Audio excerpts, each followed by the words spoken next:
Welcome to the Blogger Genius Podcast, brought to you by MiloTree. Here's your host, Jillian Leslie. Hello, my friends. Welcome back to the Blogger Genius Podcast. I'm your host, Jillian Leslie. I am a serial entrepreneur, and I love helping you grow your business, helping you make money. I've got a really good episode today that I think you will find very useful. But before I dive into that, I want to say that I have been helping creators, bloggers, entrepreneurs set up paid workshops, memberships, coaching, services in MiloTree Easy Payments. That's the product that David and I have just built, and it is so satisfying. In fact, I was on a Zoom call today with a food blogger who's doing great. She's making a ton of money, six figures, showing ads on her blog. But she said to me, I'm worried because I know cookies are going away. This is how advertisers track. And I'm worried that that income stream could dry up. So I need to find new income streams to build. Within 10 minutes, she knew what she was going to teach for her first paid workshop. And we had her sales page set up, and she was out there today promoting, and I gave her a challenge to at least get one customer by the end of today. So I'm waiting to hear if she was able to do that. But it was so cool because I could see that light bulb moment when all of a sudden she could see how this paid workshop could lead to other paid workshops, or could lead to memberships or wellness products, coaching, the whole thing. So if this sounds interesting to you, if you're thinking about creating products, you want to get on a free Zoom call with me and I'll help you, just reach out to me at Jillian@MiloTree.com. And remember this, there is no monthly fee to use MiloTree Easy Payments. We only make money when you do. So we charge 5% of your sales. That's it. But otherwise, it's all free. To start creating your products, head to MiloTree.com/easypayments. Super easy. Again, no monthly fee. And if you want to work with me for free, just email me at Jillian@MiloTree.com. Okay, for today's episode, I have Dara Sklar on the podcast, and she is from Synced with Dara. So what she does is she teaches systems, like digital systems, using predominantly Google products, whether that's Gmail or Chrome. But how do you deal with all of the files on your desktop? Or for me, in my downloads folder, what are some tricks for using Gmail? I found this episode so useful. In fact, I've already put a bunch of Dara's recommendations into practice. And what I love about her is she's not judgy. So she's not sitting here going, ooh, Jillian, your desktop looks a mess. In fact, she's all about how to create systems, put them in place, and just deal with the files going forward, not even looking at the stuff going backward. We talk about sales funnels. She's an expert in sales funnels because you know I am all about everybody creating products and selling them and how to think about it strategically. There is so much useful information in this interview. So without further delay, here is my interview with Dara Sklar. Dara, welcome to the show. Thank you for finding me and reaching out and luring me into your show. Oh, so you are, how would you classify yourself? An organizer? Well, I think I actually classify myself as a business owner. And then within that business ownership role, I see things through a certain perspective. And one of those is being productive, which at its foundation is being organized. So I wouldn't say that like I'm an organizer. I wouldn't want to come into your house and like organize stuff. But if you were looking for help with that, I would definitely have tips. Oh, terrific. So, okay, but you know how to think productively, especially as a business owner. Because you were just saying to me that I seem very organized, and I said, yeah, but you should see my files. And so would you first though share how you got into productivity and helping others with organizing their kind of digital lives? Absolutely. And I think I just want to start by saying that the reason I made the comment to you is because you were so prepared for this interview. You sent me a list of suggested questions, which helps me be more prepared and also sheds you in as the host of the podcast in a really positive light. And as service providers, like in business, the more professional we come off, the better the experience for our clients, the higher a price we can charge, the more smoothly the projects tend to go.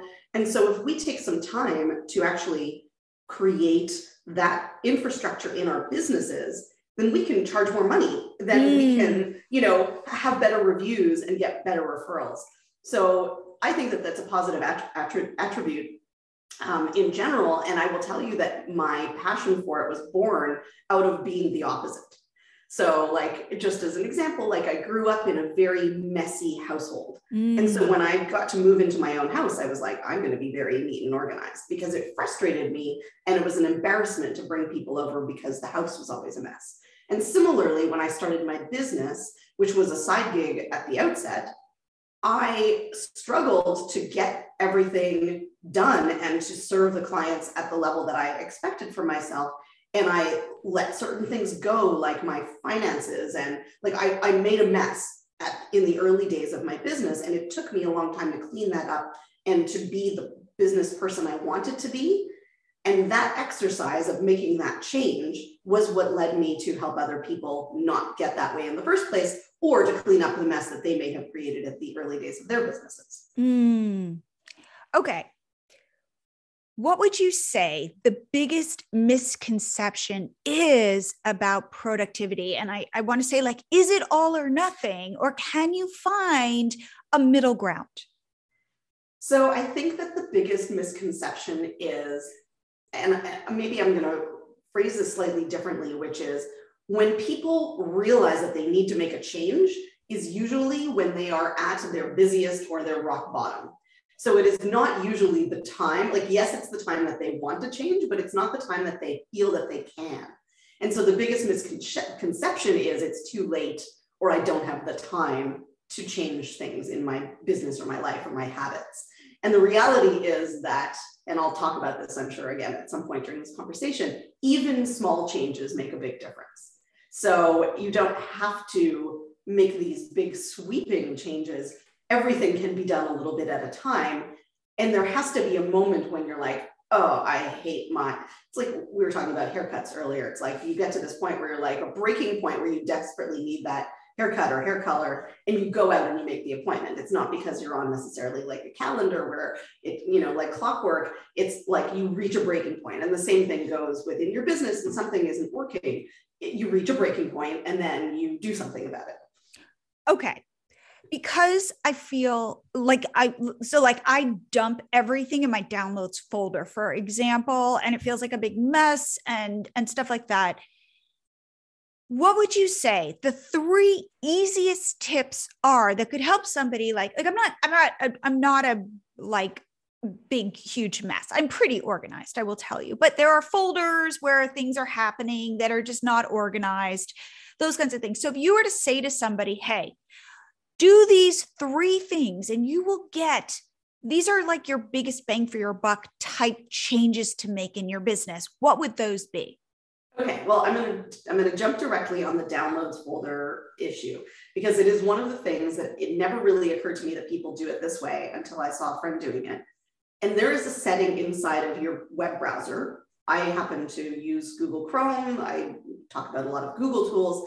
Every web browser has this option. So you have to go looking for it, but I'll tell you where it is in Chrome. But you can change it so that it asks you where you want to store something when you download it. So you click on your 3 little dots, you click on settings, you type in downloads in the search bar, and then you turn the toggle on. And basically what will happen is every time you download something, as opposed to it always going to either your desktop or your downloads, depending how it's set up, it will prompt you, hey, where do you want to save this? Which leads me into the 3 things. So the first one, top priority, is being kind to your future self. So what can you do today or in the moment that will make tomorrow easier, or next week or next year? I have to just interrupt you for 1 second. There are times where, let's say, I'm looking for something, right? And it's in a Google Doc, let's say.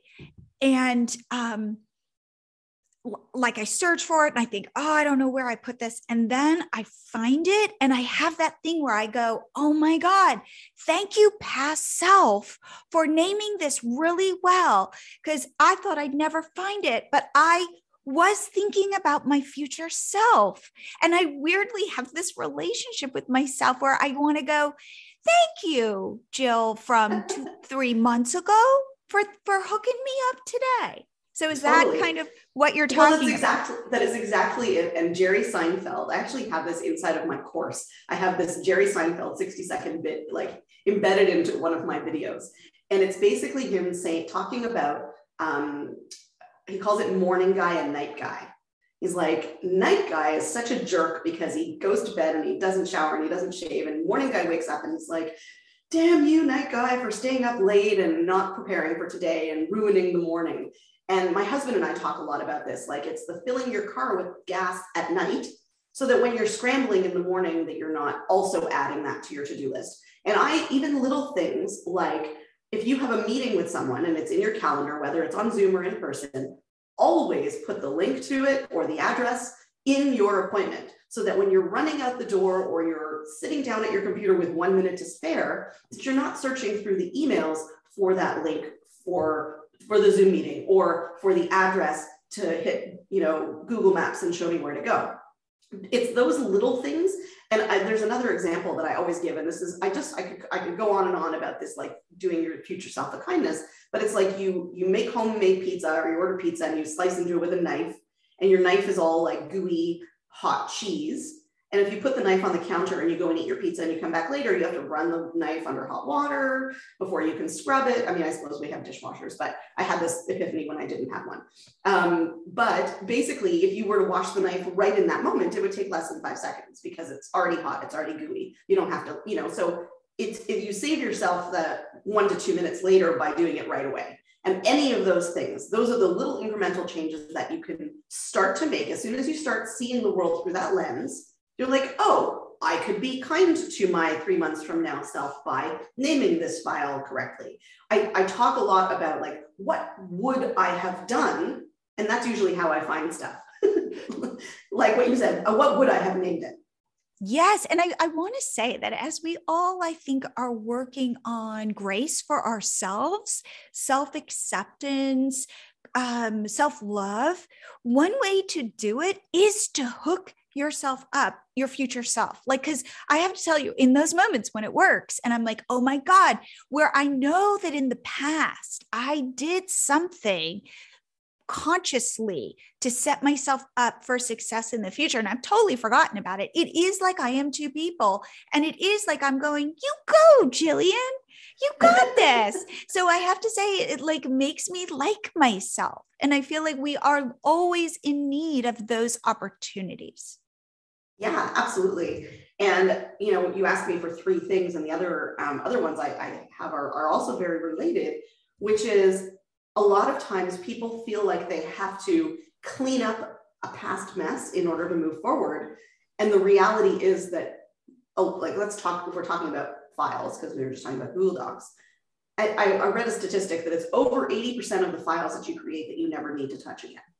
So why would you go and clean up that jumble when you could just say, okay, and this is the other thing is like when we get into business, what business is going to be like in a year or 5 years, we can't anticipate on day 1 or on day, or after 1 year, we can't anticipate what it's going to be like 3 years in. So what you can do is you can just take a look at your situation and say, what do I need now? Like, what is the filing structure for my folders, or what are the tools that I need today, as opposed to feeling like you can't even think about the future until you clean up the past. You absolutely can. You can just take a look and say, okay, hey, if I was stepping into this business, or if I was hiring somebody to come in today to set me up for success for the next 12 months, what would that look like? And then you just put that system in place, and everything else can get swept under the rug because you can always go get it. Like, especially when we're talking about digital storage, for example, which I talk about a lot, files and so on, is like, you just put it in a folder and then it's like out of sight, out of mind, but it's one click away. I think that's great. As a blogger, right? So I coach bloggers, I help bloggers. And there's this whole concept of taking your past content and spiffing it up and updating it for SEO. And people go, but I've got 500 posts. That's going to take forever. And I go, oh no, you focus on your top 5. You focus on the top 10. Those are the ones giving you traffic. You can forget the rest. The ones with the awful photos, just keep those big posts that drive most of your traffic up to date. And they kind of look at me like, wait a minute, like they want to start back at the post from 2016. And I'm like, everybody's ignoring. Yeah, that nobody, it's like dead to you. Like that's just dead weight. And don't worry about it. Only focus on the 10 posts that are driving traffic to you. And so I feel like, and then people kind of like their shoulders go down and they go, oh, really? So then it's more exciting too, because you're also working with your best material.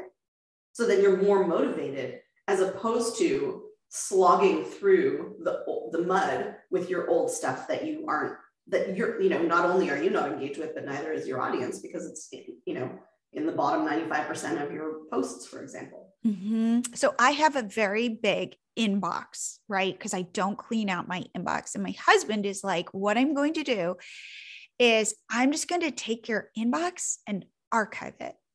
Yeah. Like that's it. The In one fell exercise swoop. is so easy when you aren't micromanaging every email.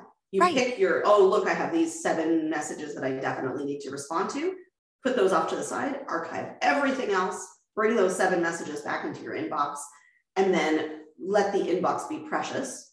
So when I do that kind of exercise with someone, we also make a point of either adding filters or unsubscribing from emails. You want, at least my own approach is that my inbox is my action items. It's things that I need to do. If I don't need to do anything, then it can get archived because I can always go looking for it. But we have this podcast interview coming up. Well, your email with the list of questions was sitting in my inbox. But after our call, I'm going to archive it and I know where to find it if I need to look for it in the future, but it doesn't need to live in my inbox taking up space. Okay. So the 3 tips. So one is think about setting yourself up for success. And I want to add that piece of it makes you like yourself. Yeah. 2, what would you say your second and third ones are? The second one was a fresh look at your current situation and without having to go backward. Yeah. Okay. It's got a little bit like, it's like anything really, like a relationship. Let's say there's like damage in the relationship and you want to go back and like heal everything. It's like, well, how about just be a better person going forward? Prove it to somebody. Well, it's interesting that you say that because my husband and I broke up after 7 years and we split everything apart and moved out. And this was actually a breaking point for me with my organization because I had had a bunch of messy things. And I got a fresh start, moved into a different place, didn't bring all of my filing cabinet with me. I digitized a lot of things, but he and I also got back together a couple of months later and we called ourselves Shane and Dara 2.0.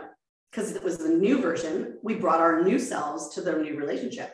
And we didn't, of course, there was stuff in the past, but we honestly both just kind of let it stay in the past and it didn't come forward with us. So interesting that you talk about the relationship because that's my lived experience and it has been very valuable in the progression. Now I've been married for 17 years. So wow. Obviously it works. Wow.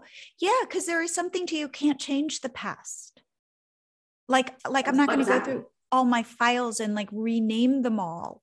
It's like, okay, let's have that live in the past. Let's focus on the future. Okay. And so what was your third tip? And the third one is actually just to go easy on yourself and not expect everything to happen at once. It's an incremental change or it's not an overnight makeover because the thing is that the makeover isn't sustainable, but the small changes are.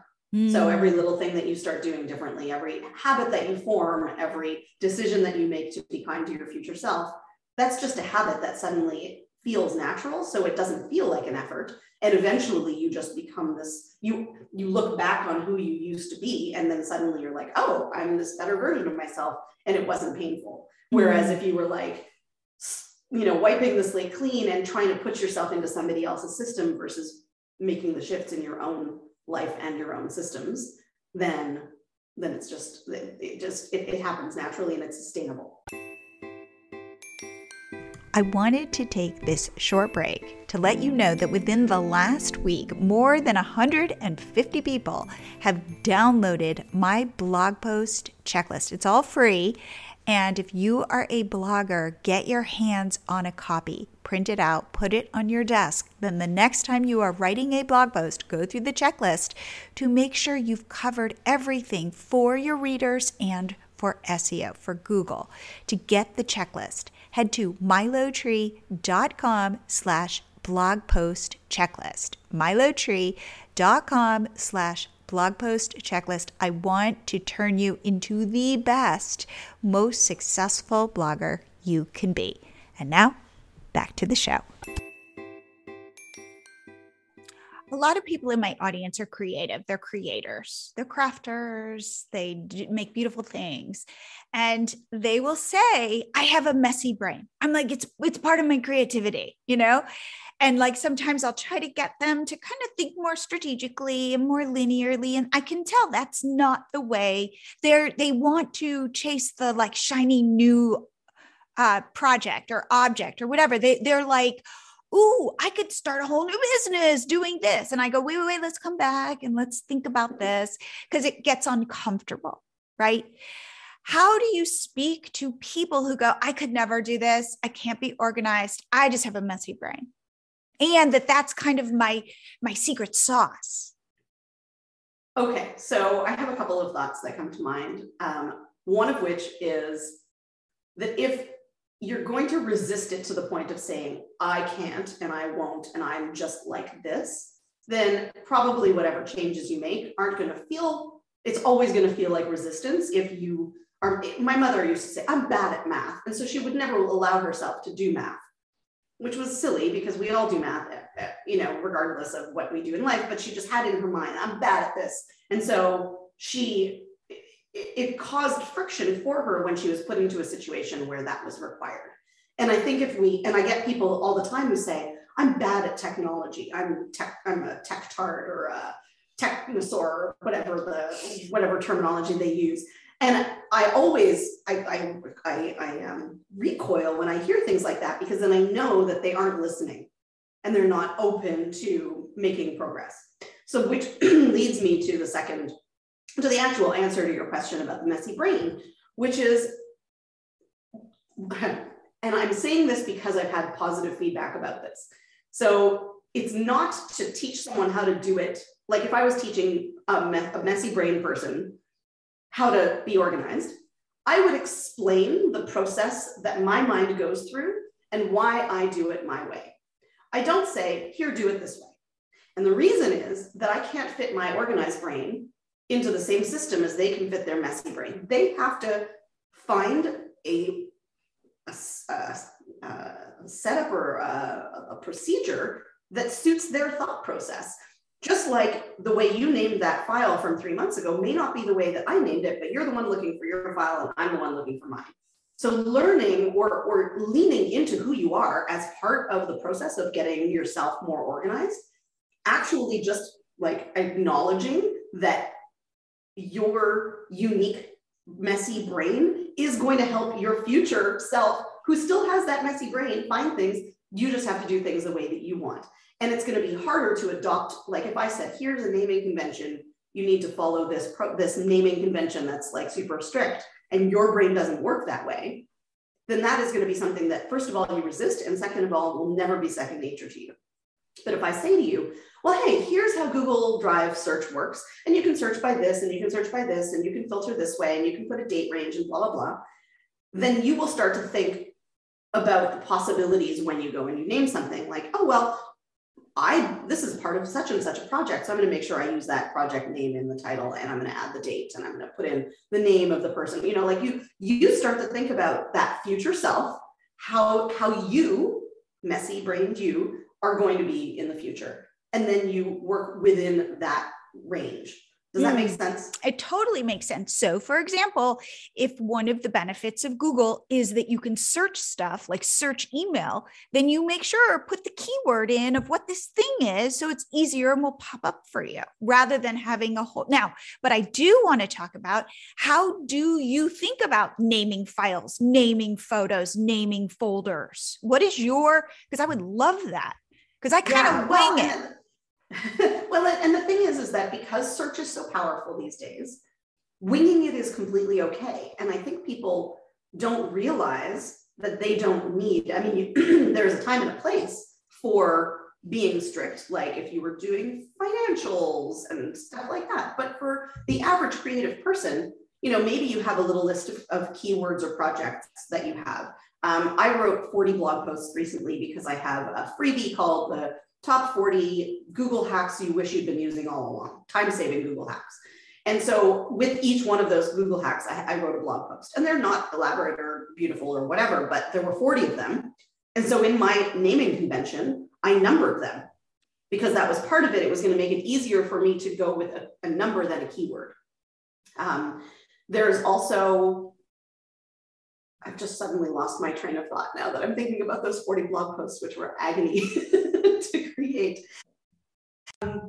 But how do you, okay, so let's say. You were asking about the naming convention. Yeah. So, right. So I think you have your own little list of like your own cheat sheet, but I think, and again, I say this as somebody who has, thousands of students who have come to me to learn about this, that people are more willing to adopt leaning into future search than strict naming conventions.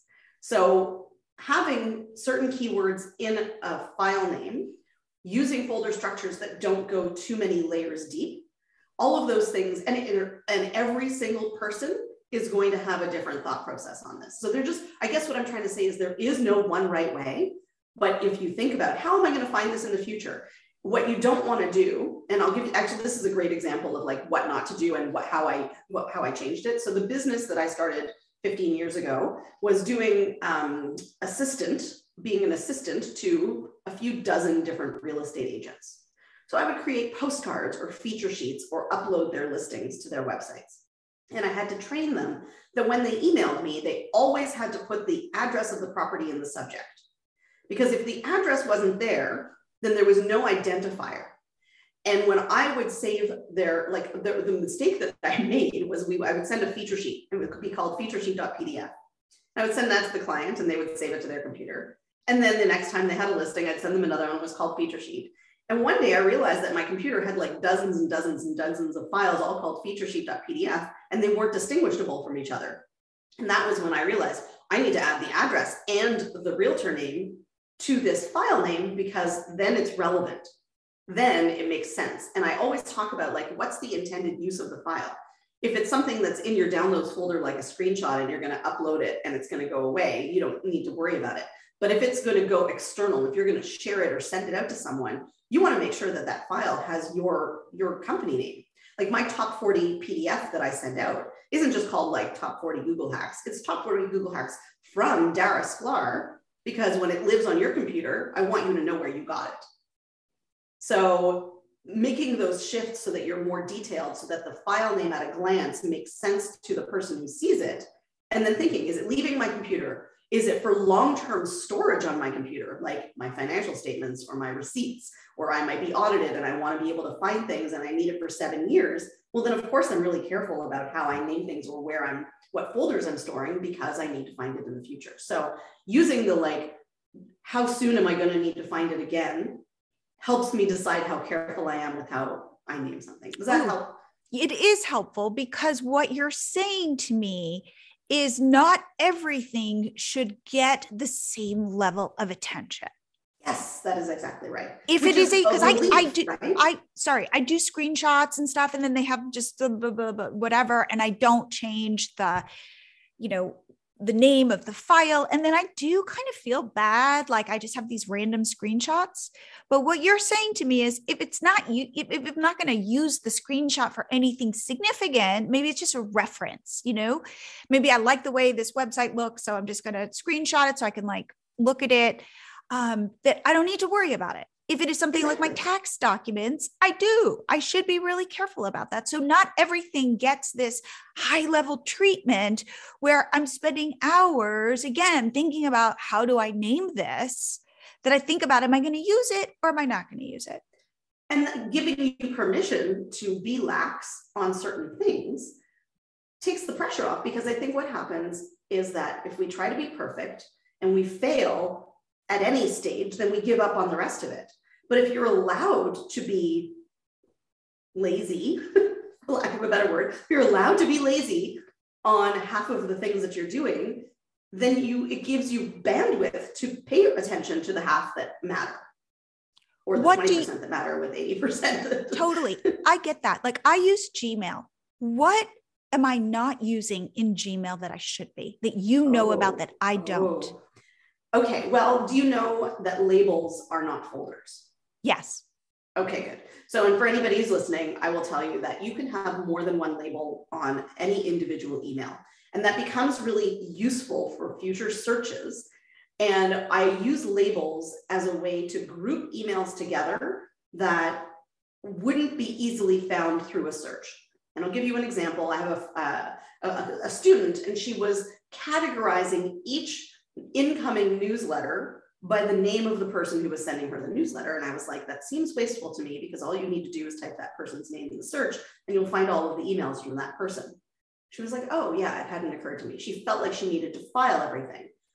I use it for, let's say, for example, I organized a squash tournament for my squash club, and I had communication with some sponsors and with some players, and there was receipts that I had, and I labeled everything as I was going, so that I could easily at the end of the tournament pull up those labels, or next year when I run the same tournament, pull up last year's communication and save myself the time versus having to remember the names of the people, or, because in amongst the hundreds of other emails that are coming and going in my inbox, here is one way to gather them together. But then I'll do something like, and I use different examples when I explain this, and I'm sorry to go on this tangent, but even though you know about it, I think it's really important and most people don't.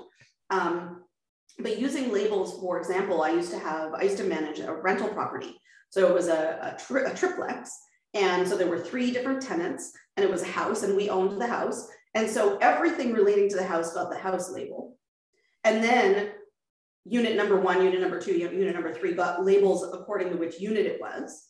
And then if there was a bill that I paid, I labeled it as paid, or if it was a utility, I labeled that utility. So if I ever needed to, at tax time, find receipts, or a tenant decides to move out and I'm looking for their paperwork, everything was just organized inside an email based on those labels, but it was layering the labels. So it was like the house label and the unit and the utility and the paid. And then I could find things really, really easily. So that's one thing. And another thing is stars. Oh, wait. Oh yeah. But then explain, no. Explain then when you use labels and when you use folders. Well, there are no folders in Gmail. So I guess labels, that's true. I'm like looking at my Gmail. You're right. You're totally right. I'm I think of my labels as folders, but they're labels. You're totally right. And it can be used that way because you can like put things in that label, but I wouldn't do that unless it was going to help me find it in the future. I'll group things together and they get a label, but otherwise actually things just get archived. And so that I can just use regular search for, who it's from or what words it contains or both of those things, or a date range, or whether it has attachments of a certain size. Totally. So all of those things combined. And the thing about the labels, and the reason that I talked about adding multiple labels, is because in your search bar, you can search for multiple labels. So I could find anything to do with the house that also has to do with the tenant. And because it'll have the house label and the tenant label. Yep. So that, Gmail is so much fun. Another one, I said stars, but I actually want to go a different direction with my second tip, because this one's really fun. Did you know that you can have email templates?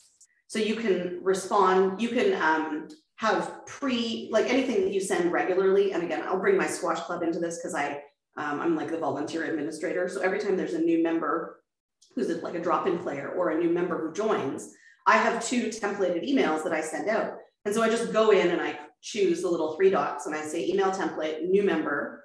And then it populates the whole thing, all of the pre-written everything. And I'm like, hey, so-and-so. And then I send it. Wow. And it doesn't work from mobile, but it does work on your computer. And basically you have to turn it on. Okay. So there is I think it's under advanced. It's I can actually look it up while we're chatting here, but it's just in your settings. It's something that you turn on and then you can start using it. That's so great because, for example, what I end up doing is finding an email because there will be certain templates, right? So your podcast is going to go live and I will send you an email and it will say, hey, Dara, your episode's live. Yay. And it will have like it'll be templatized in that it's going to give you a link to it. It's going to give you some post starters. Like I personalize it, but it's like what I end up doing is copying the last one I sent and putting it in a new email. Well, let me tell you how much fun this is. So what you're going to do, and this is for anybody else who's listening, is you click on the gear in the upper right and you click see all settings. And then there's a bunch of tabs across the top and you're going to choose advanced. And it's the section called templates and you're going to turn it on and you're going to choose enable. And then I believe you need to save changes at the bottom of that screen. Then when you go to compose your next message in the lower right, there's like 3 little dots. That's already there regardless of whether this is on, but you're now going to see templates as an option. So with that templates, you can either insert a template, save a draft that you've composed as a template, or delete an existing template. And there's one little trick that I'll add to this is when you compose your template, if your email signature is something that appends every single time you send an email, remove it when you create the template. So your template is signatureless. And then when you insert it, it will not duplicate your signature. Got it. But it's brilliant because exactly in your circumstance with the podcast, create the nice clean slate, put it in there, save it as a template. And then when someone goes live, boop, and then you pop the links into the spots. And that is terrific. And just to go back to labels, one label I think everybody should have is called love letters. And this is when some random person is touched by what you do and goes, hey, like people will respond and go, oh my God, I'm loving the podcast or whatever. I love this episode. And I wouldn't know how to find that again. Like, let's say it's a testimonial, but it's so random and it's not like somebody's filling out a form, for example, they just randomly will show up in my inbox, but I don't want to lose track of them, especially because I will archive things. So all I do is I have a tag called love letters. Now, if I'm having a bad day, I can go through those and feel good about myself, but it's also a way to go, these are my super fans. These are people who have actually spent the energy to reach out to me. I want to love on these people. So that's like an example of it's a random assortment of emails and letters or whatever, but they just get that label and then I can find them. Yeah, well, let me add a couple of layers to that because I do the same thing. And what you can do is first of all, you could have a folder on your computer as well, where you put screenshots, but you could also, let's say you're on your phone and you see a Facebook comment. Well, it's hard to find things again later, right? Take a screenshot of it in the moment and email it to yourself and put that label on. Love it. Yep. Yeah. So that's the way I would say I'm able to just kind of take stuff that seems random and just shove it into like I'm the kind of person, my house looks really organized, but there are certain drawers that are a mess. And I'm okay with that because it's my messy drawer. But you know what's in there. But I know what's in there. So it might not be perfectly aligned. Like I have like a junk drawer, but I know the junk in there and I'm totally fine with the fact that it looks kind of messy. Yeah. Another label that has just come to mind would be for your circumstance would be your podcast guests. So everybody who has come on as a guest, including the email that goes out to them with their links, could have a label on it. And on my end of things, when I have speaking opportunities or summits that I speak in or podcasts that I'm being interviewed on, I label those emails because I want to be able to, at a glance, for example, on my website, I want to have like a speaker speaking or an as seen on page. And am I going to remember in one sitting all of the things that I've done in the last year and a half where I've been on a bunch of different, as I say, summits and podcasts and so on? No, I'm not going to remember it off the top of my head, but I have a label. I'll go to the label and then I'll be able to populate it really quickly, right? And then I'll even have links from people like yourself who send out the podcast links to the guests. So yeah, when you start thinking this way, and this is tying back to what we said like 10 minutes ago, 15 minutes ago, is when you start thinking this way, then you start applying these things to your personal situation, right? So then you make this incremental change, even as a messy brain person.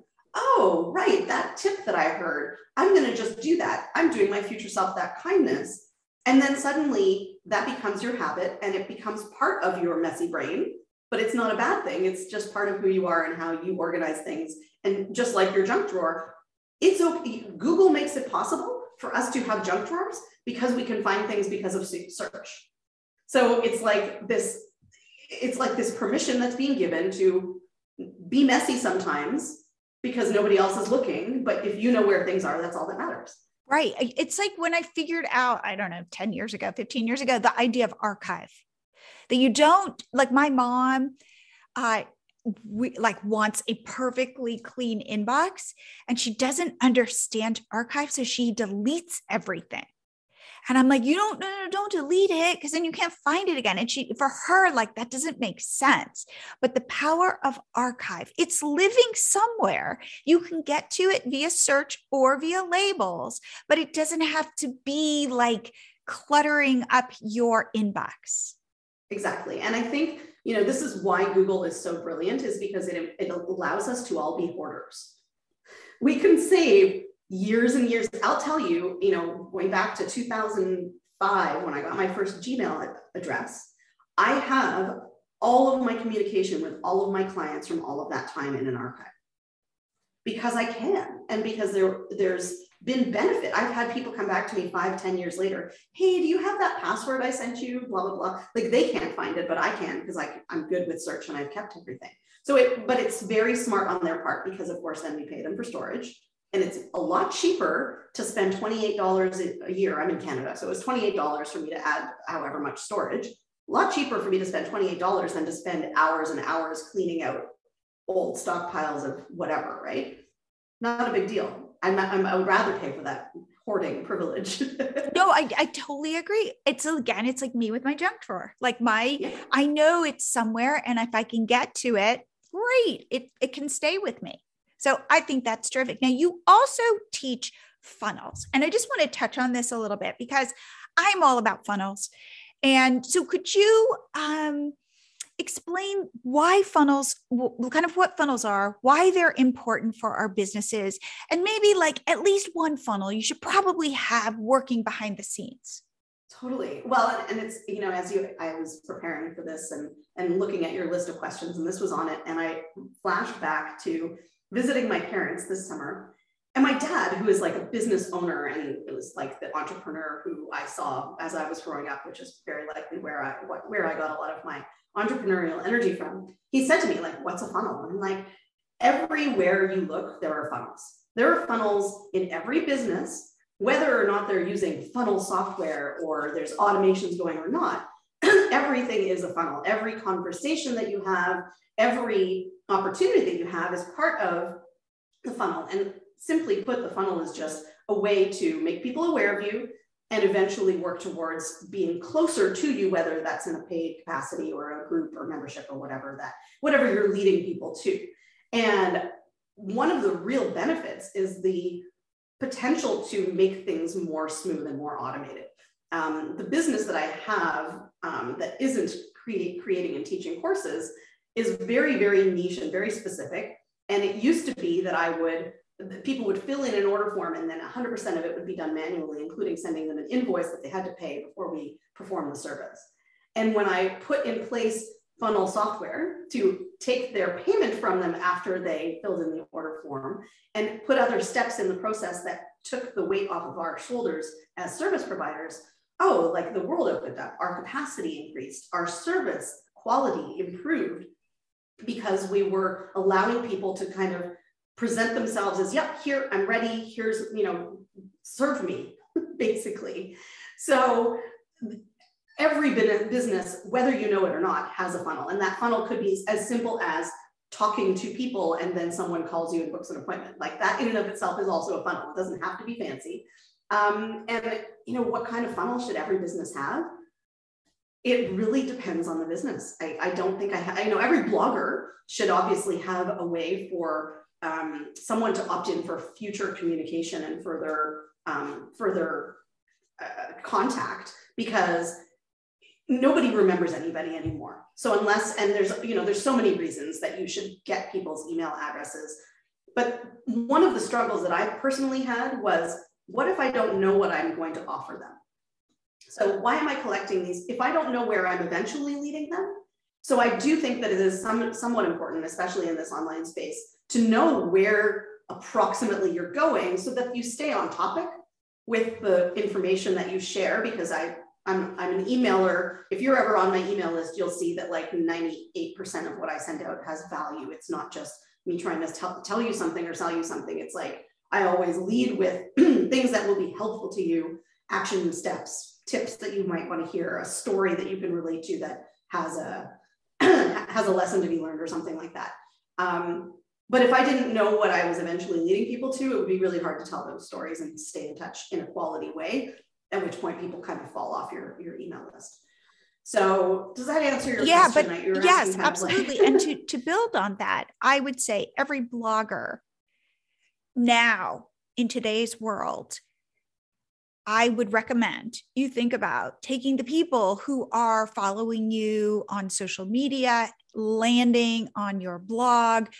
I think of funnels as directing people, and it's people, they're flows, but it's really, how do I want this person to kind of move with me and build this relationship with me so that at the end I can sell them something. And it could be coaching. And with we're building this new product called MiloTree Easy Payments. And one thing that we are going to be launching is a way to set up coaching. Super easy, because chances are you're an expert at something and somebody wants your expertise, and that's something you can sell. I think that when we say sell products and stuff, it's like, what? That is so, I have to put together a course, you're telling me. But I would say for every blogger, get people from Instagram onto your email list, offer something of value, nurture them, get to know them, provide them value, and to sell them something, even if it's a little bit of your time. Like that's the easiest product. Or if it's a referral to somebody that you know and trust. I recently did a joint venture webinar with somebody who teaches all about business finances. And, it's tax time coming up and people are thinking about it and stressing about it. And, I didn't want 2021 to end and me still feel like the hot mess that I am. And I told my story about having created a mess at the beginning days of my business. And then I introduced them to my friend who had this wonderful program that was solving this exact problem, that if I had only had it back in 2005, 2006, I wouldn't have created a giant bungle before incorporating and so on. But there's an opportunity just to even introduce in an affiliate capacity. There's money to be made in that environment as well. Absolutely. So for me, my recommendation, especially for 2022, is if people are touching you one time, then you're missing an opportunity. So your job is to kind of have a huge net out there where you can capture people in a loving way and then keep building that relationship with those people, because the idea that you're going to somehow have a one-time connection, and that somehow they're going to remember you, like you were saying, or that you're not just, people, I love this. I'll say like, where'd you get the recipe? And somebody will go, Pinterest. And I go, no, it's not Pinterest. It was somebody's blog. But to you, you stopped at Pinterest. Therefore, people don't remember. They don't remember. They think it's Pinterest. Therefore, it's really about your job as a blogger today in 2022 is thinking about the flow. It's moving people from their first touch to you into their second touch, third touch, whatever. And hopefully, I will be helping you, my audience, come up with easy things to sell to people so that you have a way to monetize this. So that's my view of funnels. Mm-hmm. And there's a lot of conversation going on in the groups that I'm in right now is like, how do you become memorable, or how can you be sticky? Because what you just said about like, I found that recipe on Pinterest. Well, what if the presentation was such that there was, that you remember where you got it and it wasn't just Pinterest. And if you're getting somebody to be on your email list, they'll stay on your email list if you yourself are memorable in the way that you communicate. So I just want to throw that in there because I think there's so much opportunity to throw lots of personality into what you're doing. So how do you recommend somebody add personality and value? Don't be shy.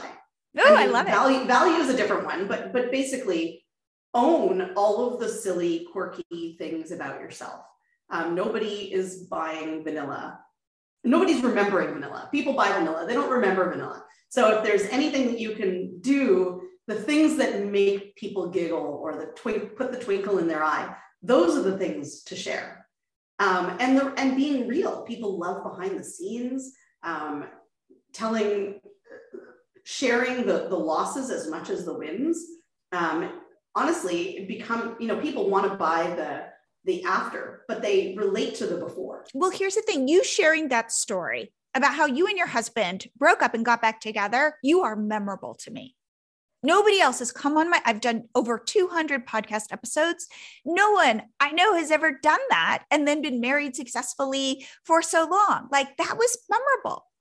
And I actually had an Instagram post exactly in that. And the heading was like, have you ever dated your husband? I think that was the headline. And I had people who I had never talked to coming out of the woodwork and saying, I related to that, or they remembered that about me. And for me, it's just like, it's just something in my past that I don't think about actively anymore, not because I'm hiding it, but I love that that's sticky to you because that is helpful to me to know, hey, I'm going to lean into that story a little more. Yeah. And that there are lessons, there are weird business lessons attached to it. Like if you can take something quirky or unusual about you, and that I just shared, on a recent podcast that actually went live today about my husband, and how we get trained by our past relationships. And he had a girlfriend in the past who taught him that when she got her hair cut, he should compliment her, and that he now has carried that forward. And so it's just this funny little story, but it's I'm weirdly grateful to this old girlfriend, and it's made my husband a better husband. But it's just those little one-off stories that chances are somebody's going to remember that. Yeah, no, absolutely. And you're bringing up a whole lot of thoughts because I taught my brother how to clean a bathroom. And I thought all of his future girlfriends are going to thank me for this. It made me, your comment about the hair was the man who comes trained to put down the toilet seat. Absolutely. Well, Dara, this has been so delightful. If people want to reach out to you and learn more about you and learn how to work with you, what I love is, tell me if this is true, I feel like you could be my productivity coach and you're not judgy. Oh, no, absolutely. Because everybody comes to life from a completely unique place. We're not all just the same old doing this and heading in the same direction. Everybody can benefit from adjustments here and there. And no, absolutely. Everybody is unique to me. I love the one-on-one conversations and brainstorming sessions. And I know that, I teach a course all about using Gmail and Google Drive and all of the Google tools and how to use those tools more productively. And I offer office hours as part of that course. And I love when people come and they're like, hey, here's my situation. Talk me through, what would you do differently, or how, and the light bulbs going on in their heads is such it's the thing that validates my decision to put time into doing office hours for the online students. It makes you feel connected with people. And that's, again, coming back to being memorable, being sticky, being a person, a real person. If you have an opportunity to have one-on-one time with someone, take it. Absolutely. Okay. So how can people reach out to you?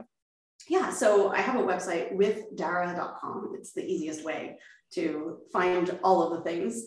And then I also have an online course, and the course is only $37 at the time of this recording, although I have some plans in the future. So, but it's a very comprehensive course. And so if anybody is looking for more, 10 times more, 100 times more tips like the ones that we talked about, then it's a great course. I have over 3,000 students who have gone through it, and I get love letters like you were talking about randomly from people all the time. And it's it makes my heart sing to know that the things in my organized brain are landing in the messy brains of other people and landing so well and being so, they say so well received.